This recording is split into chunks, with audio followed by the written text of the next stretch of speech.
Hello and welcome. My name is Alan, and today we are getting into an analysis of the next Fallout game in line here. We've already done 76, 1, 2, 3. So that means this time we are doing the opening of Fallout New Vegas. So, how about we get into this?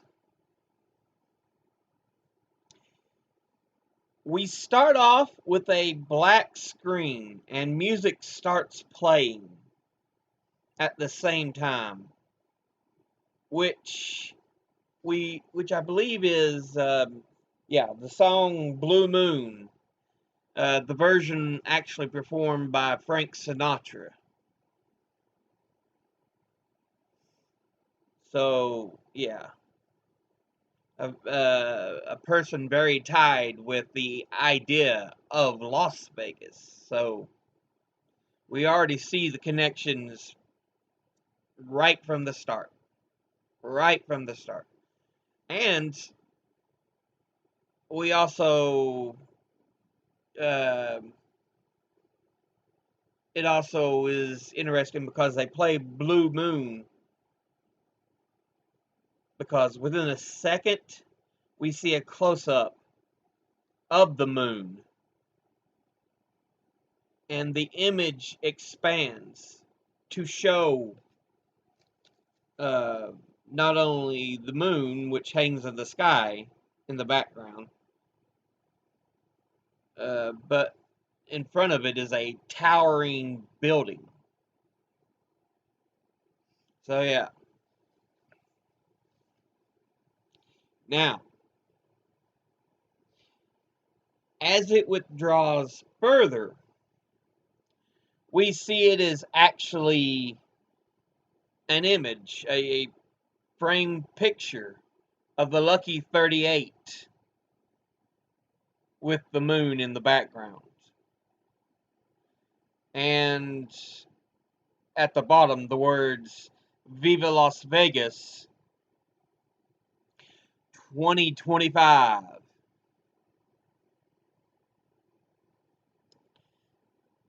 Um, so you think about that, 2025.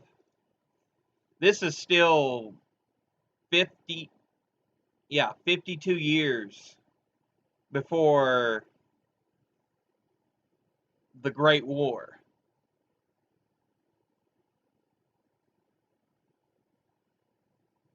So, as this happens, the song continues to play, the song Blue Moon. As we see this, the camera continues to zoom out further. The image we had been looking at, we find out, is actually tilted, uh, sitting askew on the wall.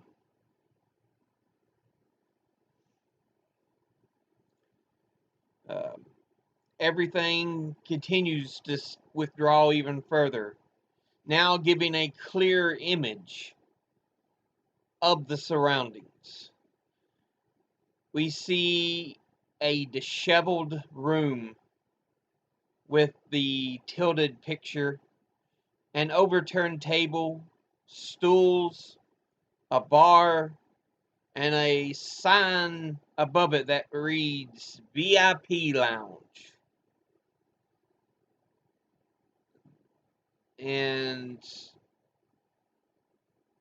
as it shows this, the camera is tilting to correct the perspective, since it had been showing the tower and the moon as the correct perspective, but now it's had to tilt around to show us how everything actually looks. The camera continues to withdraw, showing more tables before reaching a railing and descending past it. So the camera continues its withdrawal, but now it's not only withdrawing out, it's withdrawing down a bit. Sinatra's voice finally comes in as we see a cashier's office right beneath the lounge. More slightly askew framed images are on the wall. And slot machines even further out. Given the game is named Fallout New Vegas, and the imagery we have been shown thus far, we should be able to assume we are in Las Vegas. Likely the Lucky 38 Casino. We quickly see the camera pan out of the empty casino to the outside of the building. We see the actual moon in the sky, and across the street we see a building that we can only assume is perhaps another casino, and it is named Gomorrah, of course, referencing the famous Sodom and Gomorrah.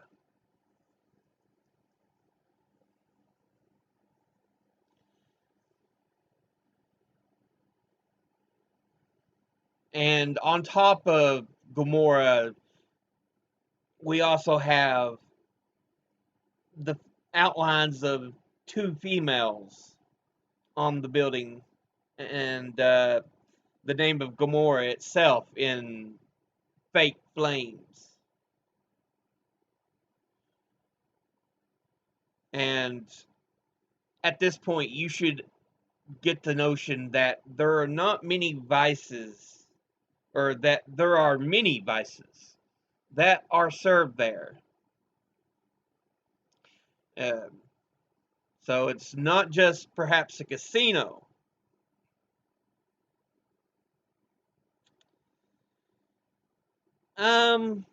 One thing to take notice of is the illuminated street lamps. In prior Fallout games, electricity was a rarity, if existent at all. I mean, if you think about Fallouts 1, 2, and 3, the idea of electricity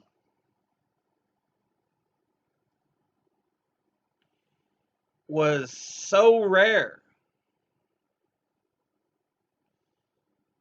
While it did exist, there were many a place, we should say,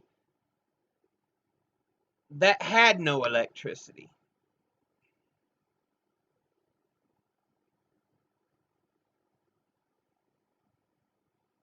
But here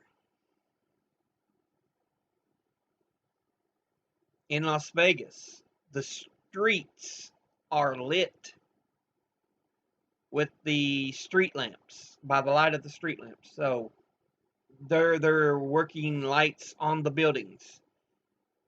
So for some reason, Vegas is still very much alive.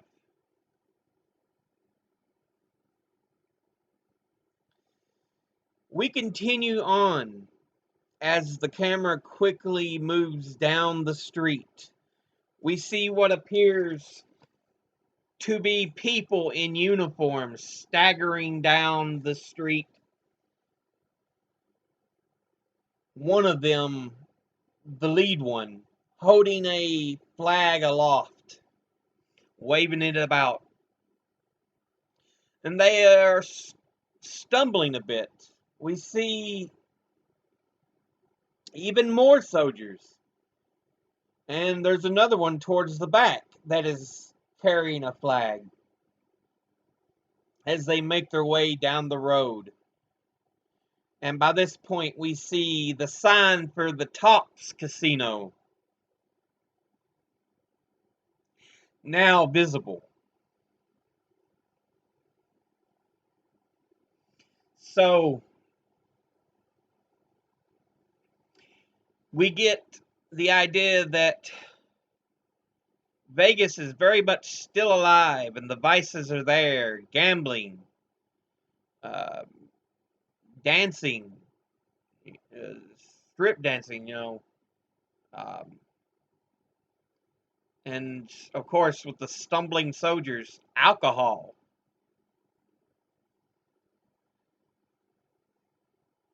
Considering the way the rest of the world is, Vegas seems strangely intact.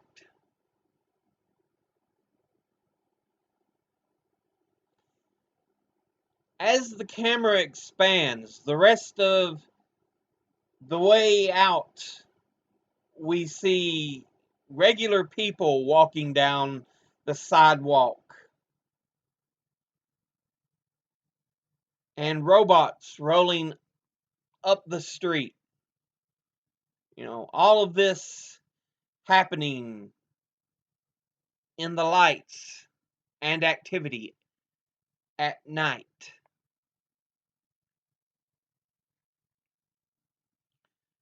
So, it's it's still a somewhat bustling metropolis.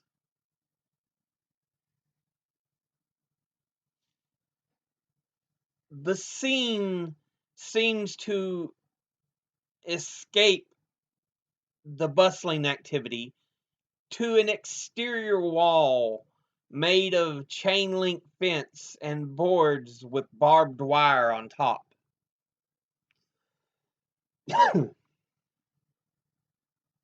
A figure clad in armor with an O8 on the neck guard, a jacket, a helmet, and what appears to be a night vision face mask pops up. The mask is covering the whole face. You can tell the eyes, they must be night vision or something.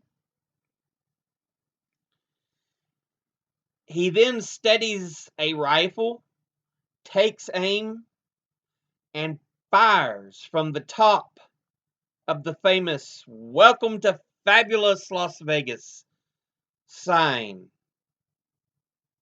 Except now it reads, "Welcome to Fabulous New Vegas," and shows the wear and tear of time. So, of course, this is a real sign. Welcome to Fabulous Las Vegas.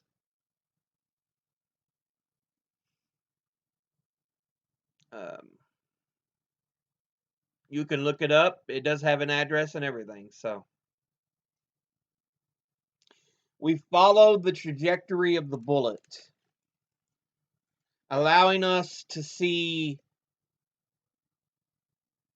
old gas stations, the giant barricades surrounding the city, an old hotel, and a broken and crumbling road. At the end of the bullet's flight, it crashes through the skull of an individual, pointing a rifle back in the direction the bullet was fired from,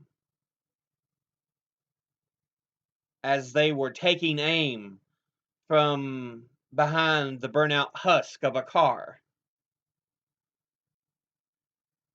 By this time, the song Blue Moon has stopped playing. There is blood splatter from the bullet's impact. And we get a transition. We have changed to an area outside the city.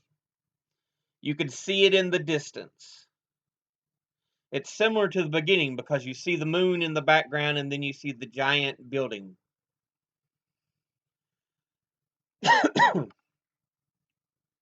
But as we pull back, from this, where we see the Lucky 38 and the moon in the distance, we see a figure overlooking Vegas with binoculars and a flag standard with a bull on it to his right.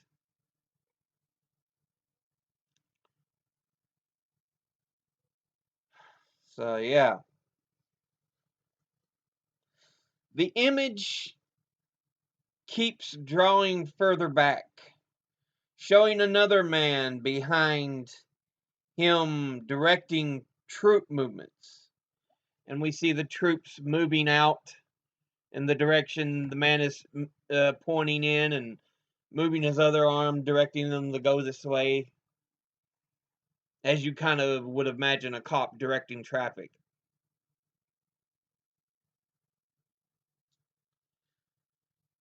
So yeah, we now get a withdrawal to further out, now showing the moon and lights of Vegas in the distance. We now cue new music as the camera continues to draw back, and we see a man in a checkered jacket light a cigarette while being flanked on each side, two on his left, two on his right, and a fifth man dragging or digging a hole, a large hole, in a graveyard. So we can only assume it's another grave. Lying on the ground is a body, clothed in jeans, a blue jacket, shoes, gloves, and a wide brim hat. The camera pans up and the screen goes black.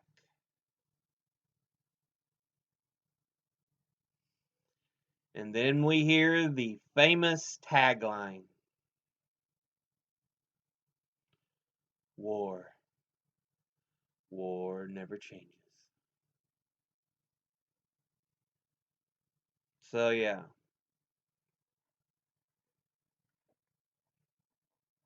I don't know if it's still performed by Ron Jeremy. Um,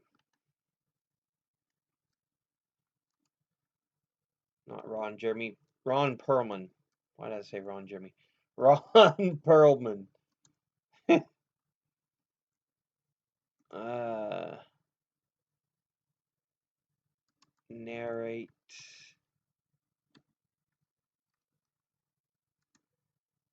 New Vegas.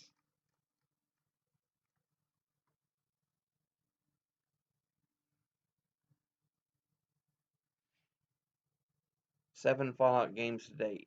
He narrated Fallout 1, Fallout 2, Fallout 3, Fallout Tactics, and Fallout New Vegas.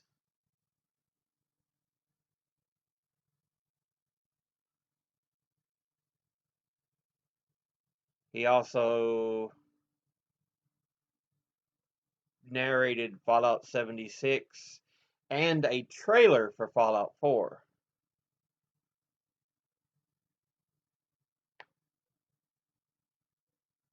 But yeah, Ron Perlman, not Ron Jeremy. Anyway, we hear war, war never changes. After that, we hear the sound of an 8mm camera starting up. You can, as if it's being played on a the 8mm camera film as if it's being played on a projector. And we even get grainy images as if it's old 8mm film being played on a projector. We then get a fade in of the door to Vault 11, and we hear, "When atomic fire consumed the earth, those who survived did so in great underground vaults." Then the vault door begins its opening process. When they opened, their inhabitants.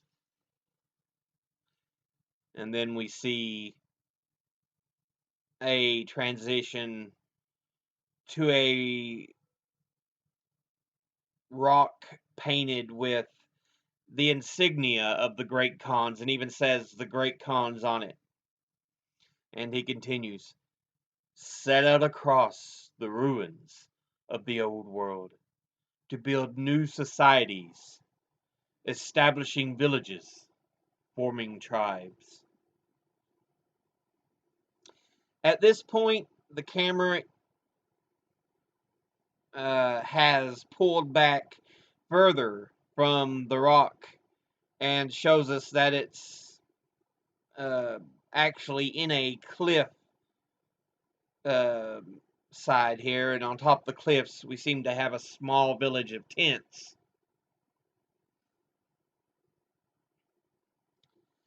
But Ron Perlman continues, "As decades pass, what had been the American Southwest united?"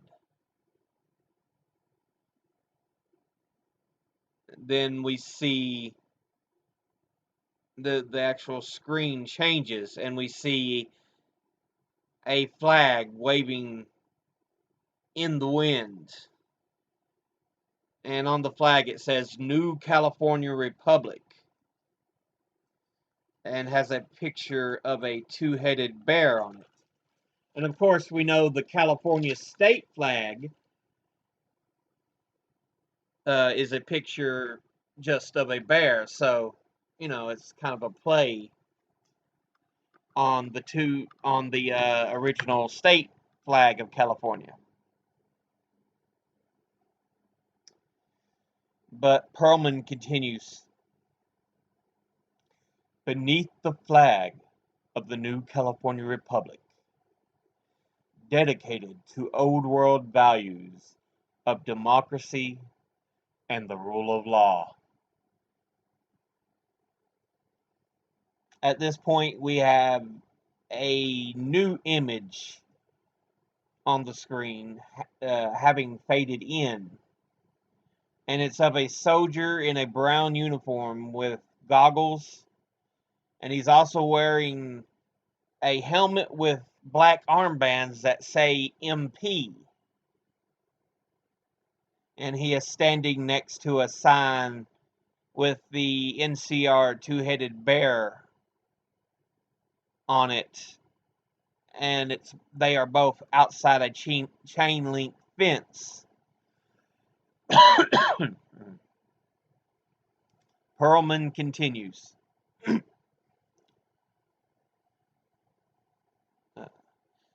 "As the Republic grew, so did its needs. Scouts spread east, seeking territory and wealth in the dry and merciless expanse of the Mojave Desert.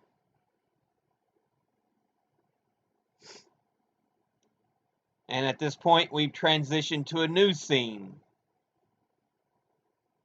of a desert flanked by mountains, and can actually see the gusts of dust lifting from the desert floor.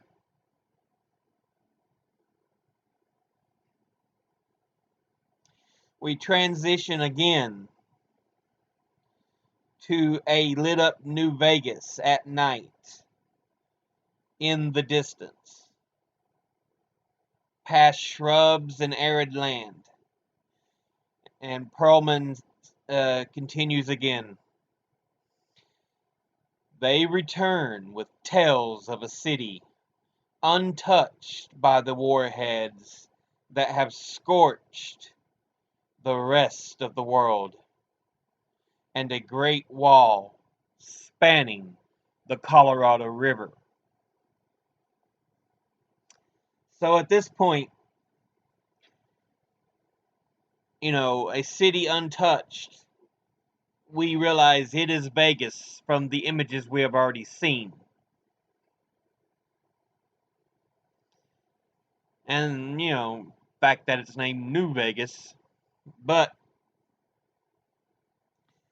the wall spanning the Colorado River, there's only one thing I can really think of that spans the Colorado River.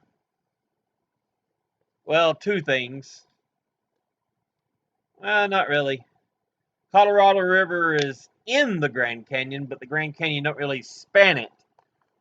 But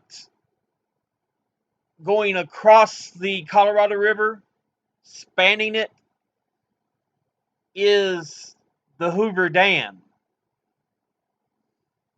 which of course just looks like this great wall of concrete.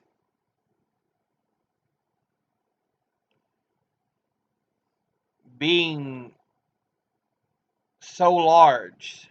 So,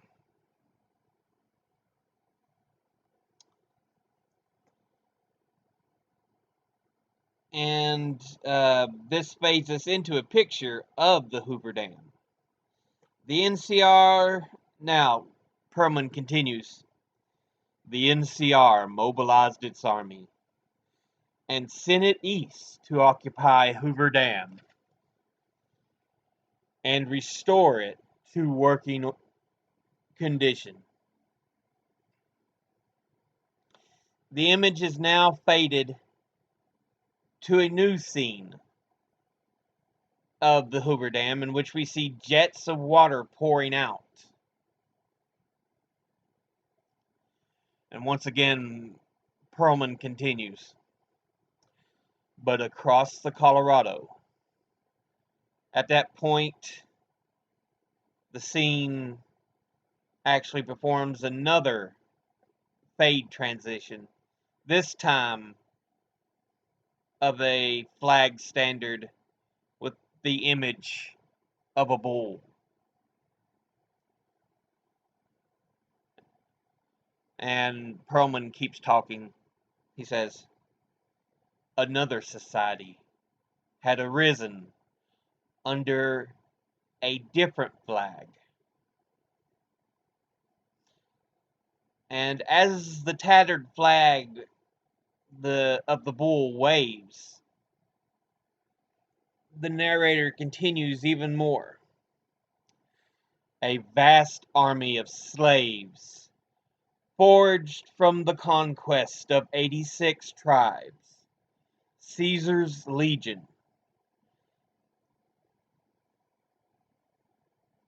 And then we fade to black. We fade in an image of armored NCR soldiers aiming their rifles. Perlman picks up here, he says, 4 years have passed since the Republic held the dam, just barely, against the Legion's onslaught. We then fade to another image of NCR soldiers on top of the dam, with guns trained on something off screen.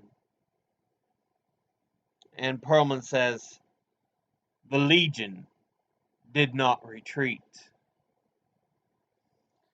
We fade in a new image of a walled encampment.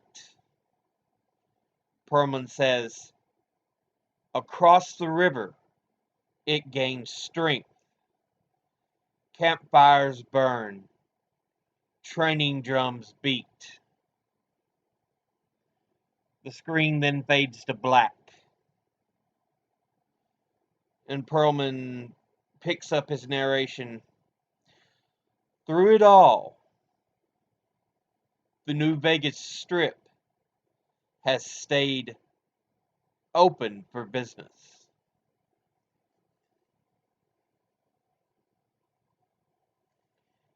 We fade in an image of the Tops, the Lucky 38, and the Gomorrah casinos.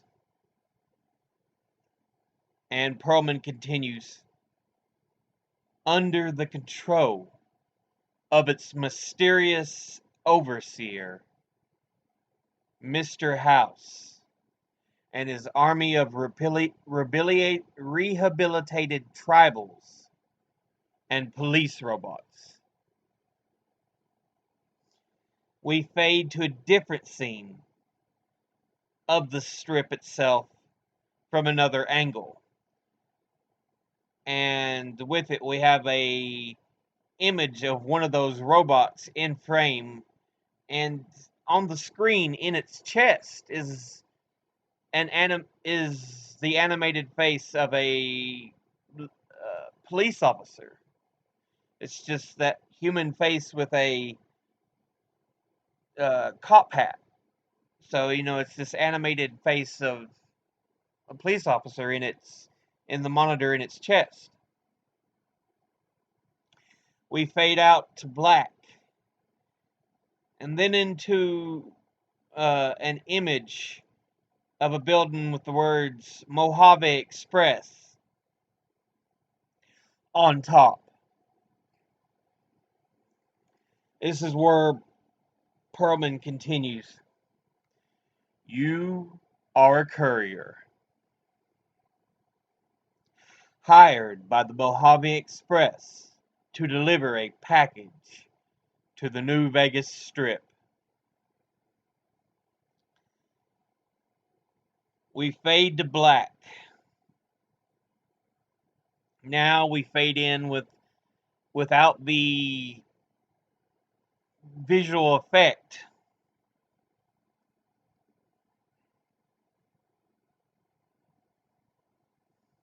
Oh, well, actually, we still have it. We're not to the part I was thinking of yet.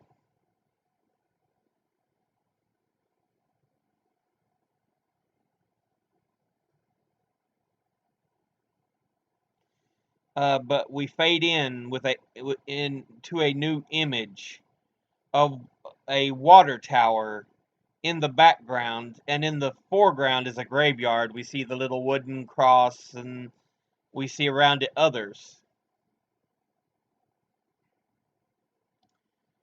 And then we finally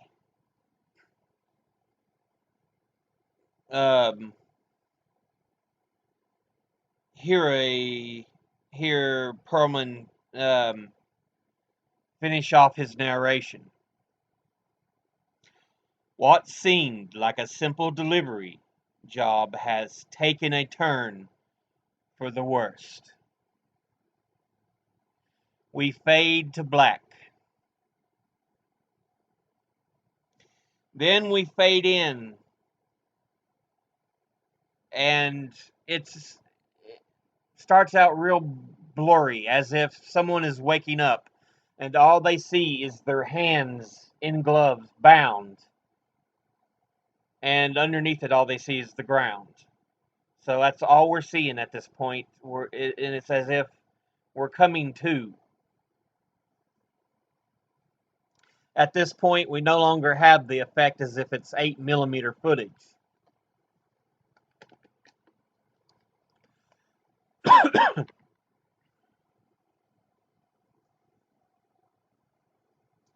And we hear voices. And this is the conversation they have. You got what you were after, so pay up. You're crying to the rain, Pally. You begin struggling with your tied hands. And you hear another voice. Guess who's waking up over here? At this point, you look up to see 3 men. The one to the right is holding a shovel, And the one is the center. In the center is the one we saw earlier, wearing a checkered jacket, and he's smoking a cigarette. He then tosses the cigarette to the ground and steps on it, putting it out, and then says, "Time to cash out."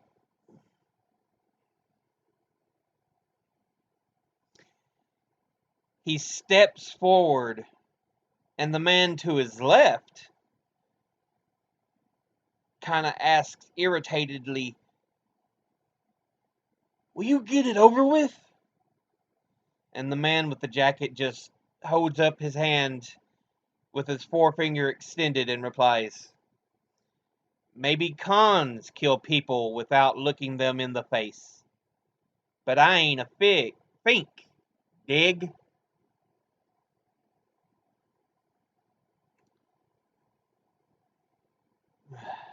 He then brings his hands back down and he reaches into his jacket and pulls out a poker chip.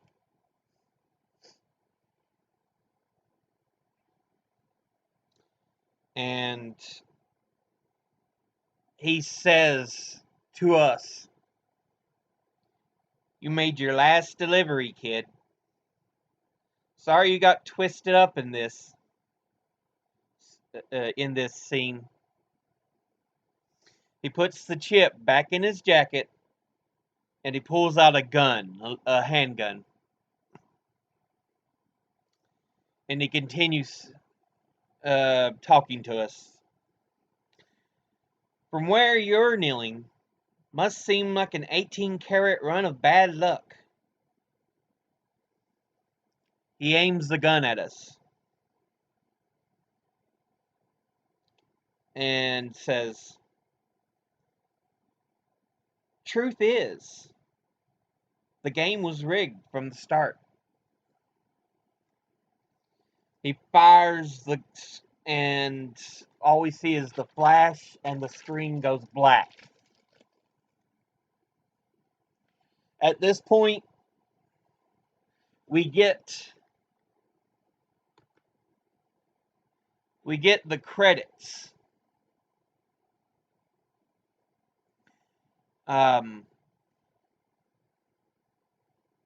The first one in bold white letters says, "Bethesda Softworks presents."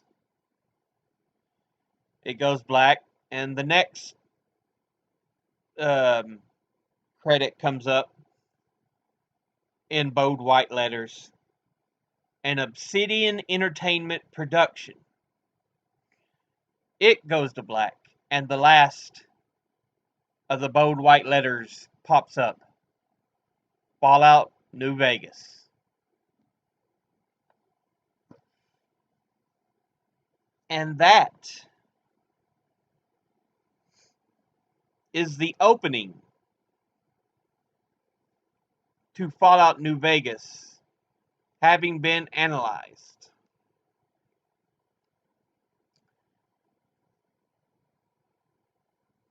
But, as always, educate thyself. Think, read, study, learn. Anyone tries to tell you something you had trouble believing, ask them to cite their sources. I'll see you all in the next video. Until then, later.